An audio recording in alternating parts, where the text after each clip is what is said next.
नमस्कार साथियों, स्वागत है आप सभी का फिल्ट्रम क्लासेस के एक नए अध्याय में।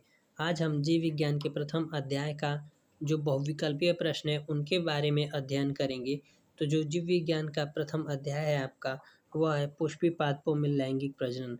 जो पुष्पी पादपों में लैंगिक प्रजनन आपका प्रथम अध्याय है, केवल उसी अध्याय से जो आपका प्रथम अध्याय है केवल उसी अध्याय से जितने भी आपके बनने वाले हैं, जितने भी आपके बहुविकल्पीय प्रश्न बनने वाले हैं उन सभी बहुविकल्पीय प्रश्नों में से जो कि बहुत ही महत्वपूर्ण प्रश्न आप इस समय भी पूछे जाते हैं, इसके पहले बोर्ड परीक्षाओं में भी पूछे जा चुके हैं और आगे भी पूछे जाने वाले हैं।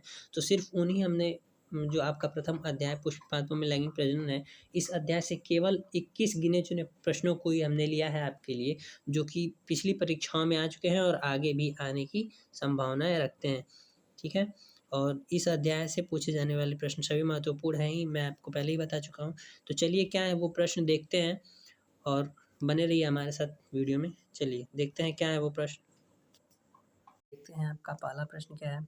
तो पहला प्रश्न आपका कुछ इस प्रकार से है कि प्रश्न दे दिया है आपका, आपसे पूछ रहा है कि बीजांड का वह स्थान जहाँ बीजांडवृत्त जुड़ा होता है उसे कहते हैं। देखिए ऑप्शन अगर आपको आंसर पता है तो आप कमेंट बॉक्स में बता दीजिएगा, ठीक है, नहीं तो फिर मैं तो बताने के लिए हूँ।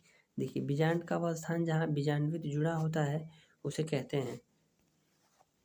ऑप्शन दे दिया है आपका निभाग, नाभिका, केंद्रक, माइक्रोपाइल। ठीक है, तो आपका इसमें से ऑप्शन सेकंड सही हो जाएगा, नाभिका।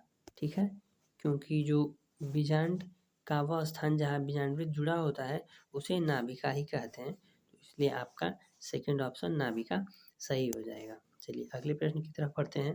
देखिए अगला प्रश्न है आपका,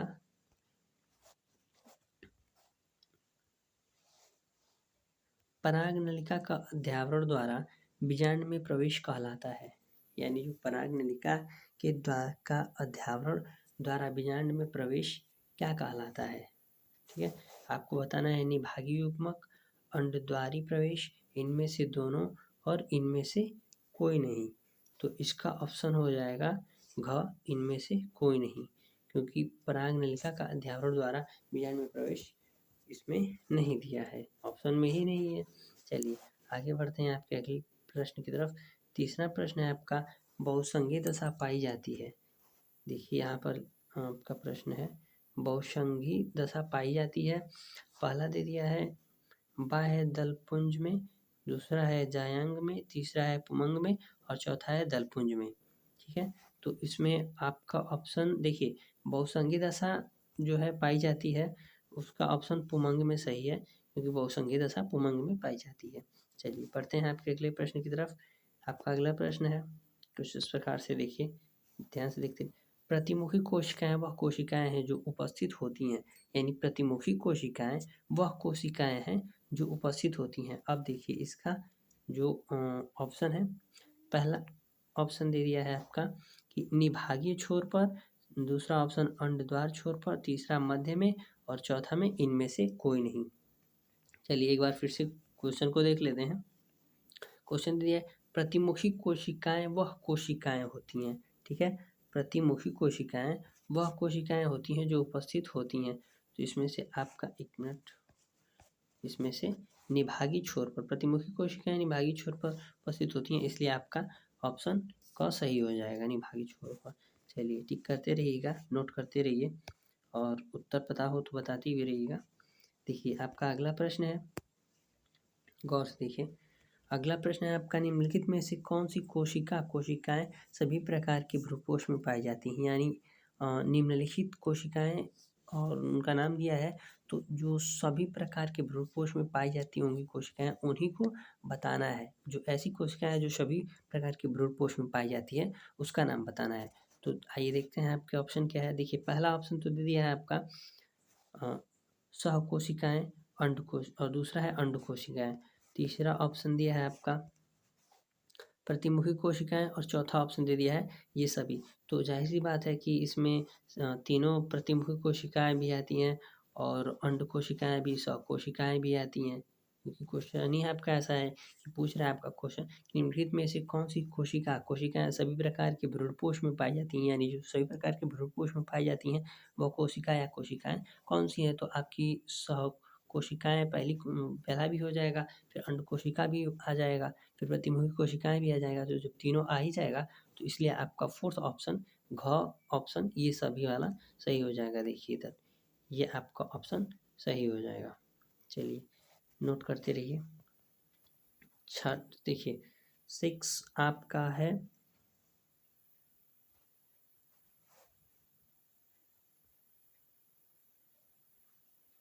एक मिनट रुक जाओ। चलिए देखिए 6वां प्रश्न दे दिया है आपका।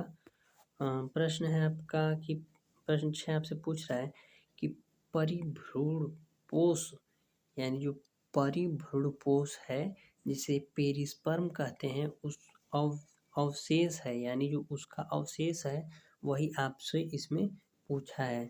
चलिए देखते हैं इसका कि परिभ्रूणपोष का अवशेष क्या है। पहला ऑप्शन दिया है आपका बाह्य अध्यावरण, दूसरा ऑप्शन अंतः अध्यावरण, तीसरा ऑप्शन है बीजांड द्वार का और चौथा ऑप्शन है बीजांड काय का। तो जो आपकी परिभ्रूणपोष जो पेरिस्पर्म अवशेष है, तो पेरिस्पर्म का अवशेष होता है, देखिए पेरिस्पर्म का अवशेष होता है बीजांड काय। ठीक है, तो बीजांड काय का ऑप्शन इसमें 4 सही हो जाएगा। चलिए अगले प्रश्न की तरफ बढ़ते हैं। देखिए अगला प्रश्न है द्विनिषेचन क्रिया होती है। ठीक है, द्विनिषेचन क्रिया होती है ये भी कह सकते हैं, या द्विनिषेचन क्रिया क्या होती है ये भी पूछ सकते हैं। चलिए देखिए आपका क्वेश्चन है। ठीक है, तो द्विनिषेचन क्रिया होती है आपका ऑप्शन दिया है शैवालों में, ब्रायोफाइट्स में, यानी इसमें ये पूछा है कि किस में होती है द्विनिषेचन क्रिया, किस में होती है। तो पहला ऑप्शन है शैवालों में, सेकेंड ऑप्शन है आपका ब्रायोफाइट्स में, और थर्ड ऑप्शन है अनावृत बीजी पौधों में, और फोर्थ ऑप्शन है आवृत बीजी पौधों में। तो अब देखिए तो जो द्विनिषेचन क्रिया होती है वो द्विनिषेचन क्रिया आवृत बीजी पौधों में होती है। ठीक है, इसलिए ऑप्शन आपका घ सही हो जाएगा, फोर्थ ऑप्शन आवृत बीजी पौधा। ठीक है, आवृत बीजी पौधों में द्विनिषेचन की क्रिया होती है। चलिए अगला प्रश्न है आपका। देखिए हाँ ये कुछ इम्पोर्टेंट प्रश्न है जो कि आपका जो प्रथम अध्याय है पुष्पी पादपों में लैंगिक जनन, उस अध्याय के जो कुछ महत्वपूर्ण बहुविकल्पीय प्रश्न के में से पूछे छांट कर कुछ गिने चुने प्रश्न पूछे जाते हैं आपकी पहले बोर्ड परीक्षा में पूछे गए हैं।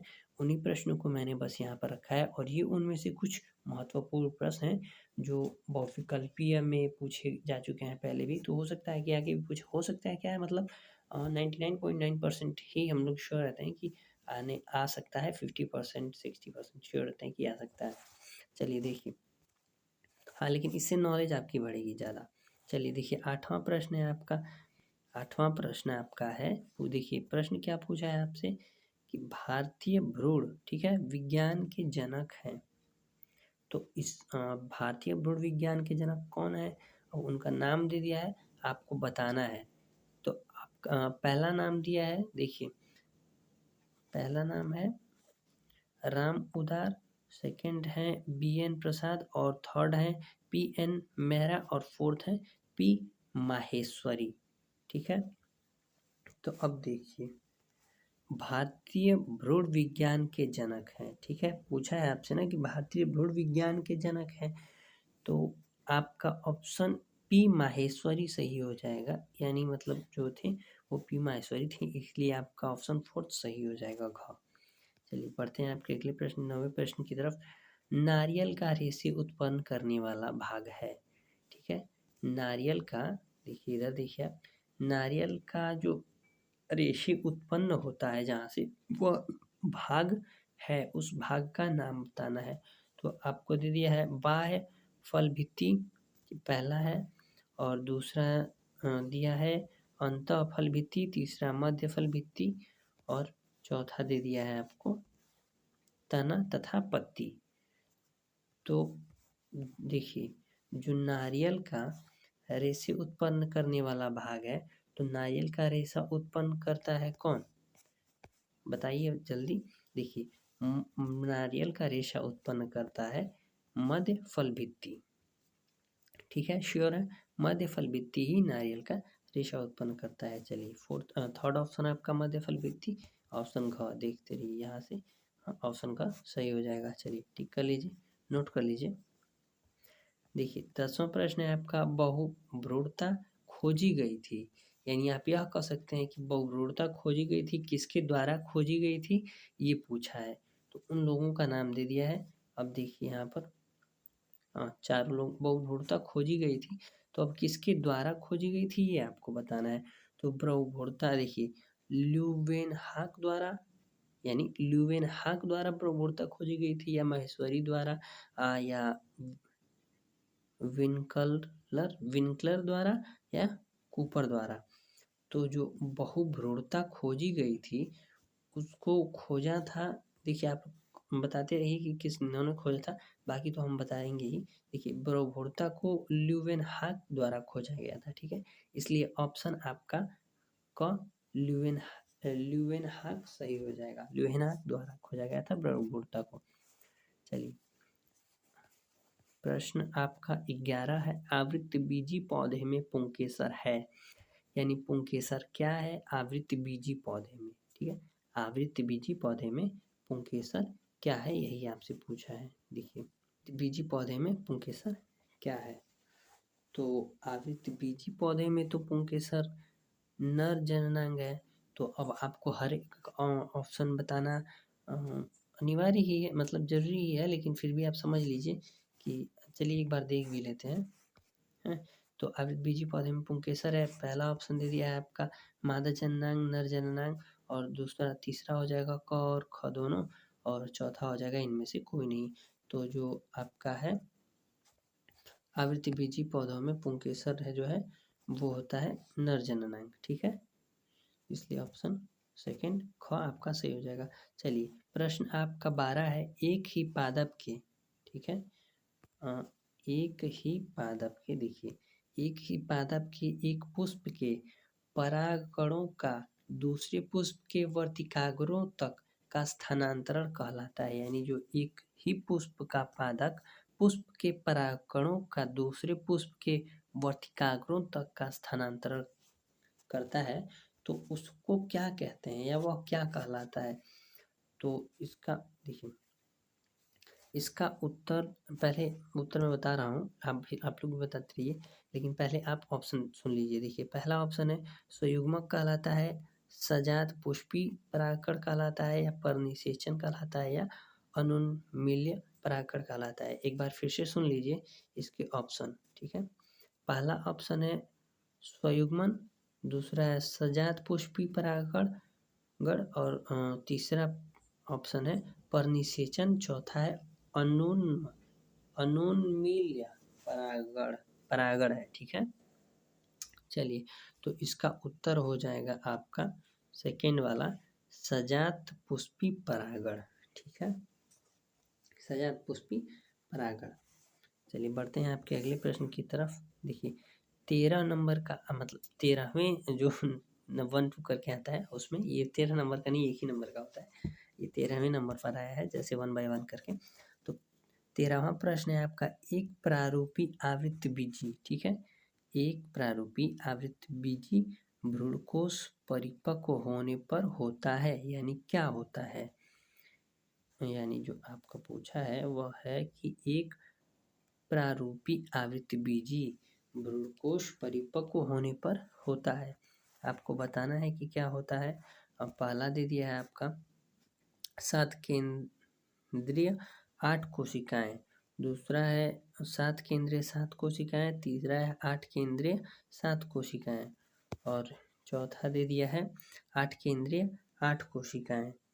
तो देखिए इसमें सही उत्तर हो जाएगा आपका 8 एक प्रारूपी, फिर से प्रश्न पढ़ लीजिए, एक प्रारूपी आवृतबीजी भ्रूण कोश परिपक्व होने पर होता है, तो ये होता है 8 केंद्रीय 7 कोशिकाएं। ठीक है, 8 केंद्रीय 7 कोशिकाएं होता है, इसलिए ऑप्शन आपका थर्ड सही हो जाएगा, 8 केंद्रीय 7 कोशिकाएं।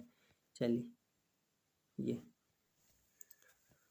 देखिए, अगला प्रश्न है 14वां, एक प्रारूपी आवृत्तिबीजी परागकोश।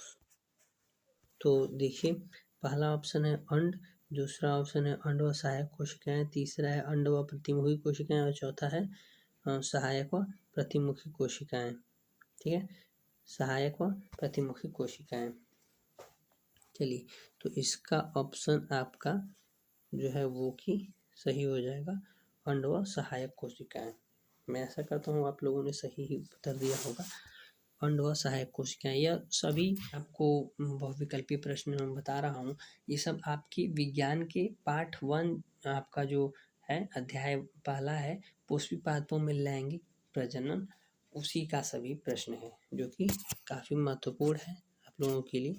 तो बस वही मैंने सोचा आप लोगों को बता देते हैं। चलिए, अगला प्रश्न है 17वां प्रश्न है आपका, सैल्विया में परागण होता है, यानी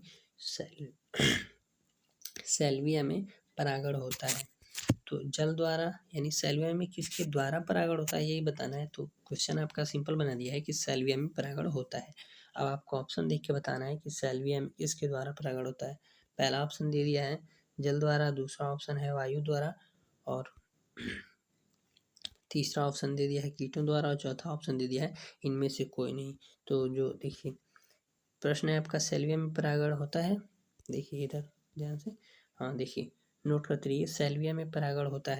ठीक है, तो सैल्विया में परागण होता है कीटों द्वारा। ठीक है, तो आंसर हो जाएगा आपका कीटों द्वारा। ठीक है, चलिए बढ़ते हैं आपके अगले प्रश्न की तरफ। तो आपका अगला प्रश्न कुछ इस प्रकार से है, आपका अगला प्रश्न आपसे पूछ रहा है कि निम्नलिखित में से किसमें कीट परागण होता है। ठीक है, कीट परागण किस में होता है, तो इसका आप सीधा सीधा आंसर लिख दिए कि अंजीर में। ठीक है, कीट परागण होता है आपका अंजीर में, ये आपका आंसर हो जाएगा। अब ज़्यादा वो मतलब अगर आप देखना चाहते हैं, देखिए जब आपको मालूम रहेगा किसी प्रश्न का उत्तर, तो आपको देखते ही तुरंत आपके माइंड में रिकॉल हो जाएगा, वो चीज़ रिकॉल हो जाएगी, और तुरंत आपको अन्य कोई ऑप्शन देखने की जरूरत ही नहीं पड़ेगी, आप तुरंत उस पर ऐसे टिक मार के उसको सही कर देंगे। ठीक है, देखिए अंजीर द्वारा, मतलब अंजीर में क्या होता है, निम्नलिखित में से किसमें कीट परागण। देखिए अंजीर जो है उसमें कीट परागण नहीं होता है। ठीक है, तो इसलिए आप इसको सीधा सीधा देखिए, गुड़हल में भी कीट परागण होता है, गेहूं में भी होता है, हाइड्रिला में भी होता है। जो अंजीर ही एक ऐसा है जिसमें मतलब अंजीर है जो जिसमें कीट परागण नहीं होता है, इसलिए अंजीर का ऑप्शन इसमें दिया है। आप तुरंत इसको टिक मार के सही कर दीजिए। देखिए 19वां प्रश्न है आपका, प्रश्न आपसे पूछा क्या है, देखिए पहले प्रश्न को पढ़ा जाता है, एक बार दो बार पढ़िए, देखिए अच्छे से समझिए कि प्रश्न आपसे पूछ क्या रहा है, क्या कह रहा है।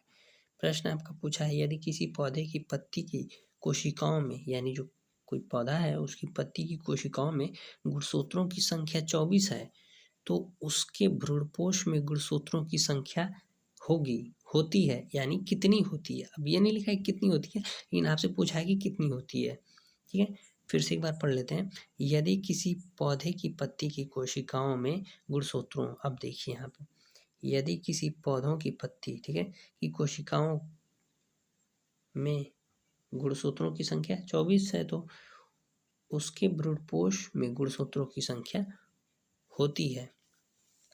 ठीक है, तो अब कितनी होती है आप फटाफट बता दीजिए, और फिर मैं बताता हूँ आप लोगों को, फिर मिलाइएगा कि आपने सही बताया, मतलब आपका उत्तर सही है या गलत है। लेकिन मुझे जहाँ तक मैं उम्मीद करता हूँ कि आप लोग सभी लोग सही उत्तर देंगे। चलिए, तो इसका उत्तर देखिए, अब मैं डायरेक्ट आप लोगों को बता देता हूँ कि अब ऑप्शन देखने की ज़रूरत तो है नहीं, क्योंकि जाहिर सी बात है पता होता है, तो लिख देते हैं। ऑप्शन आपका पहला है 12, दूसरा है 24, तीसरा है 36 और चौथा है 48। तो यदि किसी पौधे की पत्ती की कोशिका में गुणसूत्रों की संख्या 24 है, तो उसके भ्रूणपोषों में गुणसूत्रों की संख्या 36 हो जाएगी। ठीक है, इसलिए आप डायरेक्ट इसको टिक करिए, ज़्यादा समय का नहीं होना चाहिए। कहाँ गया हमारा अगला प्रश्न है, 20वां प्रश्न है, निभाग पाया जाता है। ठीक है, निभाग पाया जाता है, तो अब इसका ऑप्शन देख लीजिए आप पहले। परागण में, बीजांड में, भ्रूणपोष में, ये सभी, मतलब इन सब में तीनों पाया जाता है। तो देखिए, प्रश्न आपसे पहले ही पूछ दिया है कि निभाग पाया जाता है, तो निभाग केवल बीजांड में पाया जाता है, ठीक है। इसलिए आपको ज़्यादा कुछ करने की या कुछ सोचने की ज़रूरत नहीं है। आप प्रश्न को पढ़ते ही तुरंत टिक मारिए उत्तर को कि नहीं यही उत्तर सही है। बिल्कुल 100% आप श्योर होनी चाहिए कि हाँ यही सही है। चलिए बढ़ते हैं आपके अगले प्रश्न की तरफ, और ये आपका अंतिम प्रश्न होगा। देखिए, पुष्प 21वां प्रश्न है, पुष्पीय पादप का कौन सा भाग अगुणित है, ठीक है। यानी पुष्पीय पादप जो है उसका कौन सा भाग अगुणित है, आपको बताना है। ऑप्शन दे दिया है आपका, जड़, पत्ती, नरयुग्मक और युग्मनज, ठीक है। मैं थोड़ा सा इसको ऊपर कर लेता हूँ। हाँ, प्रश्न है आपका, देखिए एक बार फिर से देख लीजिए अच्छे से ताकि अच्छे समझ में आ जाए। पुष्पीय पादप का कौन सा भाग अगुणित है, ठीक है। अब ऑप्शन देख लीजिए। ऑप्शन आपका जड़ है, पत्ती है, नरयुग्मक है और युग्मनज है।